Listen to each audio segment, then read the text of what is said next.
Qu'est-ce qui vous vient à l'esprit quand vous pensez à la Pologne? Si votre imagination se limite à des images sépia d'un passé douloureux, des assiettes de pierogies ou à une langue qui semble défier toute logique, alors vous ne faites peut-être qu'effleurer la surface. Vous passez à côté de l'explosion de couleurs, de l'énergie brute et de l'âme complexe et vibrante de l'une des nations les plus dynamiques et les plus profondément incomprises d'Europe.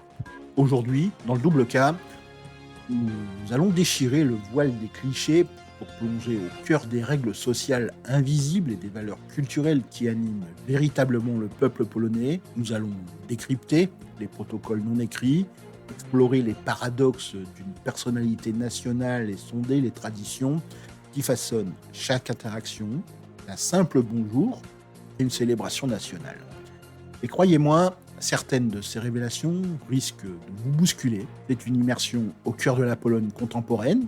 Et notre exploration ne commence pas dans les livres d'histoire, mais dans la manière dont les gens pensent, interagissent et vivent ici et maintenant.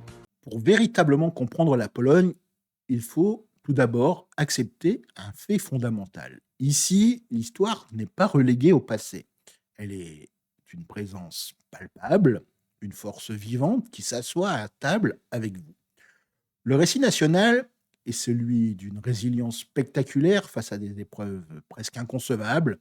Pendant 123 ans, la Pologne a littéralement été rayée de la carte du monde, démembrée et absorbée par trois empires voisins. À cela s'ajoutent les dévastations de deux guerres mondiales, suivies par près d'un demi-siècle d'oppression derrière le rideau de fer. Ce n'est pas une simple toile de fond tragique, c'est en fait la fournaise qui a trempé l'acier du caractère polonais moderne. C'est la source de ce patriotisme farouche, presque provocateur, et de cette fierté intense pour leur identité culturelle. Car pendant de longues périodes, leur culture était la seule nation qu'il leur restait. Cette histoire a d'ailleurs cultivé un esprit de débrouillardise hors du commun et une capacité obstinée à persévérer contre vents et marées. C'est cette mémoire collective d'ailleurs de la lutte qui cimente la nation polonaise et qui crée un puissant sentiment de solidarité. Lorsque vous observez l'indomptable esprit du peuple polonais, vous contemplez le fruit d'un millénaire de refus d'abdiquer. Cette histoire est loin d'être un fardeau, c'est une source de force, un rappel silencieux qu'ils ont survécu à l'impensable et qu'ils peuvent le faire à nouveau. Cette résilience profondément ancrée est d'ailleurs la clé de voûte de tout ce qui va suivre. Naviguer une journée en Pologne peut s'apparenter parfois à l'apprentissage d'une danse complexe dont tout le monde connaîtrait la chorégraphie sans jamais l'avoir apprise. C'est un univers de conventions subtiles, ce que les Polonais appellent et nomment le savoir-vivre. Tout commence par un simple bonjour, une poignée de main ferme en regardant son interlocuteur dans les yeux est la norme, mais l'utilisation des titres formels comme pan pour monsieur et pani pour madame est absolument essentielle avec les inconnus, les aînés ou dans un contexte professionnel. Appeler quelqu'un par son prénom, sans y avoir été explicitement invité, est plus qu'une erreur. C'est d'ailleurs une rupture de respect. Cela va démontrer une culture qui maintient une certaine distance respectueuse dans la sphère publique. Ce code devient d'ailleurs encore plus manifeste lorsque vous pénétrez dans l'espace sacré d'un foyer polonais. C'est là que va se dérouler le véritable test. Règle numéro un, non négociable, déchaussez-vous dès le seuil franchi. On vous tendra presque systématiquement une paire de chaussons, c'est captché, et refuser est aussi malaisant que de garder ses chaussures. C'est un signe d'ailleurs fondamental de respect pour l'intimité du foyer. Ensuite, ne vous présentez jamais, au grand jamais, les mains vides.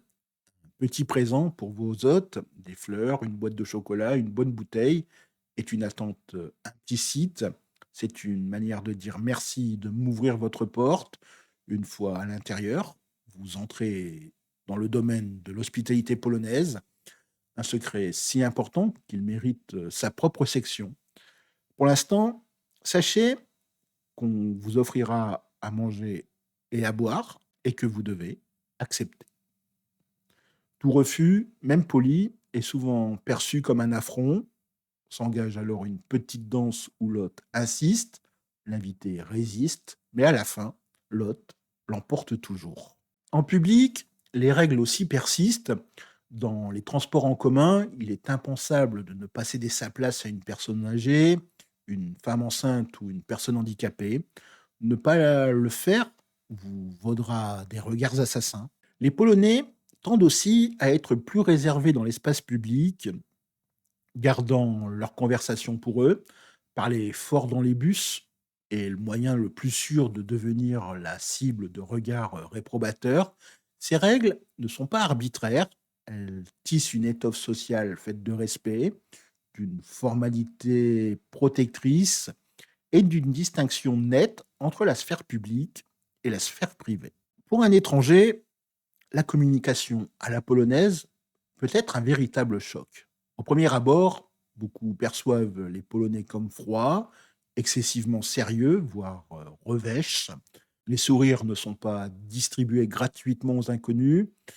Et la conversation de politesse superficielle, le small talk, elle est pratiquement inexistante.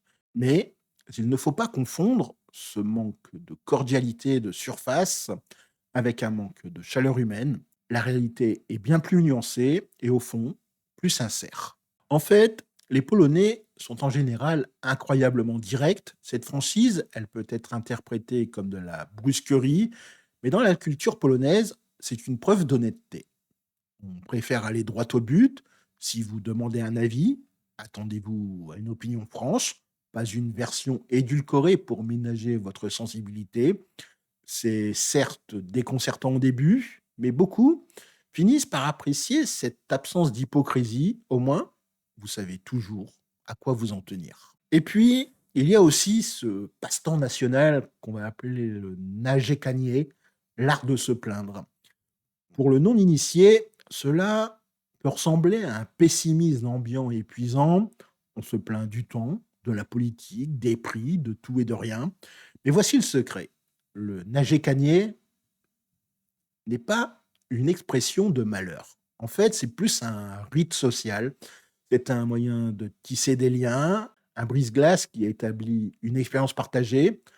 Quand un Polonais se plaint, il vous invite à communier avec lui sur un sujet, à être d'accord que oui, ce bus est en retard, n'est-ce pas absurde? En fait, c'est une manière détournée de dire nous sommes tous dans la même galère. Cette complainte est souvent entremêlée d'un humour noir, vif et particulièrement spirituel. C'est un humour affûté par des siècles d'adversité, une arme de survie pour tourner en dérision une réalité souvent absurde. Il s'agit en fait de reconnaître la difficulté des choses tout en la transcendant par le rire. Alors, si vous vous heurtez à une façade qui vous semble froide, souvenez-vous de ce paradoxe. La franchise est de l'honnêteté et la plainte est souvent une invitation cachée à la connexion. En Pologne, la famille n'est pas seulement importante, elle est un petit peu le fondement de tout. Le concept de Rodzina est une force puissante, un pilier qui vous soutient tout au long de votre vie. Bien que la famille nucléaire soit devenue plus courante en ville, la tradition des foyers multigénérationnels reste vivace et les liens avec la famille élargie, grands-parents, oncles, tantes, cousins, sont extraordinairement solides. Le déjeuner dominical, réunissant tout le clan, demeure souvent une institution chérie. Cette valeur fondamentale accordée à la famille s'étend naturellement au cercle des amis proches. En Pologne, les amitiés ne sont pas légères ou passagères, elles se forgent certes lentement, sur un socle de confiance et de loyauté à toute épreuve. Une fois que vous êtes considéré comme un véritable ami, vous êtes traité comme un membre de la famille, admis dans ce cercle intime avec un soutien inconditionnel. Ce maillage de famille et d'amis créer un petit peu une sorte de filet de sécurité sociale et émotionnelle d'une valeur inestimable. Un exemple unique de cette culture communautaire est certainement la célébration des Imiéninés. En fait, c'est la fête du prénom. Traditionnellement, surtout pour les générations les plus anciennes, cet événement était plus important qu'un anniversaire. En fait, il s'agit du jour de la fête du saint dont vous portez le nom. Les dates figurent évidemment sur tous les calendriers. Et c'est un jour où amis et famille passent à l'improviste avec des fleurs ou des petits cadeaux. Bien que pour la nouvelle génération, les anniversaires gagnent en popularité, la persistance des Imiéninés témoigne d'une culture qui vous célèbre non pas comme un simple individu, mais comme un maillon d'une communauté et d'une tradition partagée. S'il y a un secret que la Pologne est fière de partager, c'est évidemment son hospitalité légendaire, ce qu'on va appeler en polonais gość przyjemność. Ce concept est si profondément ancré dans l'identité nationale qu'un vieux proverbe le résume parfaitement. C'est Gość w dom, Bóg w dom. Ce qui signifie un invité à la maison, c'est Dieu à la maison. Et tout ça, ce ne sont pas que des mots, c'est en fait une philosophie vécue. Être invité dans un foyer polonais, c'est faire l'expérience d'une générosité qui frôle le sublime et peut sembler presque écrasante. Comme mentionné précédemment, on vous proposera de la nourriture et des boissons, et vos hôtes s'assureront personnellement que vous êtes confortable et plus que rassasié.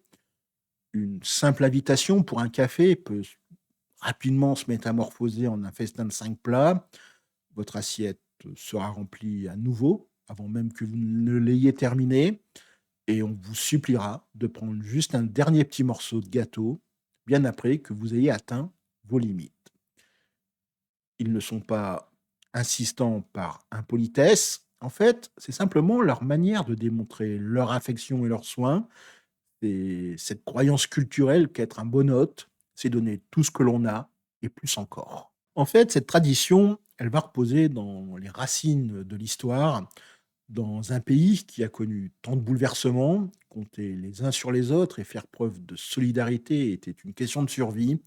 Accueillir les gens, qu'ils soient voisins ou étrangers, était un acte de bonté et d'autoconservation. Aujourd'hui, c'est plus une immense source de fierté nationale.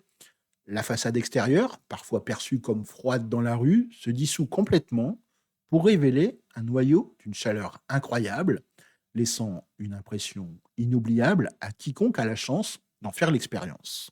Le dernier secret de la société polonaise, c'est qu'elle n'est pas une relique de musée figée dans le temps. En fait, c'est une nation en pleine transformation, rapide et fascinante.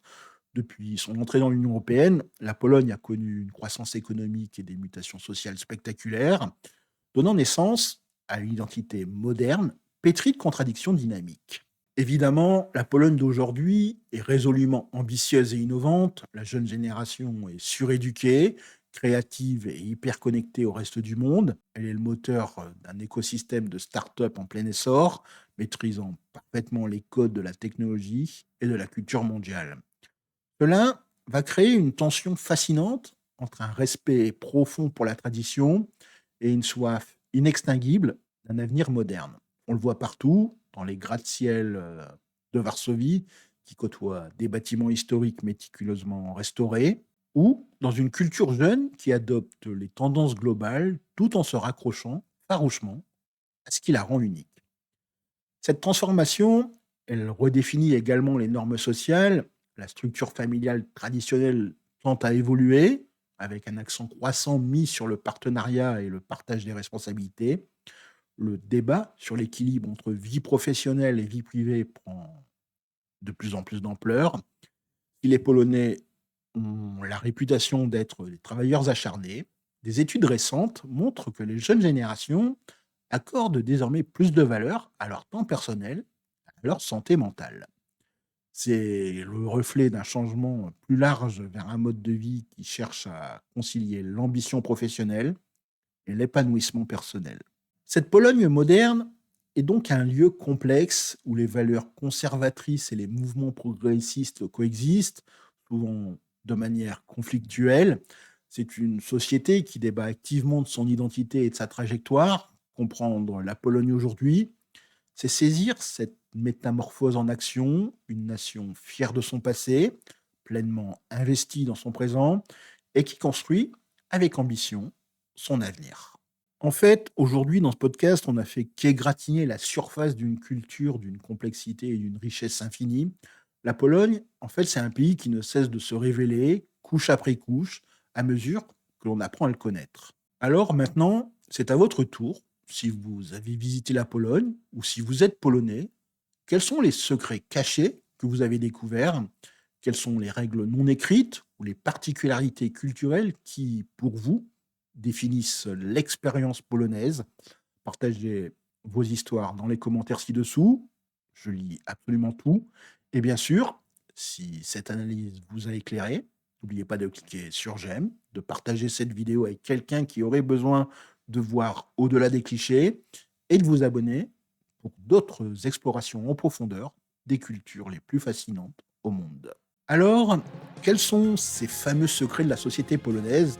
En fait, ils résident dans la résilience silencieuse forgée par une histoire douloureuse et dans la chorégraphie subtile des conventions quotidiennes. Ils se nichent dans le paradoxe d'une communication qui paraît directe mais qui est profondément sincère, et dans le rituel social de la plainte qui est en réalité une quête de connexion. Ils sont gardés par les liens sacrés de la famille et de l'amitié, et ils s'expriment avec éclat dans une hospitalité qui traite l'invité comme un roi. Mais le plus grand secret, c'est peut-être que la Pologne refuse d'être figée dans son passé. C'est une nation en mouvement, une société en constante redéfinition, qui fusionne ses traditions séculaires avec une énergie vibrante et tournée vers l'avenir. Le véritable secret pour comprendre la Pologne, c'est de regarder au-delà des stéréotypes usés et de voir le pays pour ce qu'il est aujourd'hui, une nation fière, résiliente et d'une chaleur insoupçonnée, pleine de surprises, qui ne demande qu'à être découverte. C'est un lieu qui est bien plus que son histoire et dont l'histoire est encore en train de s'écrire. Et c'est une histoire qui mérite toute notre attention. Je vous remercie beaucoup de m'avoir suivi aujourd'hui. Je vous souhaite de passer une agréable journée. Miłego dnia. À très bientôt. Do zobaczenia.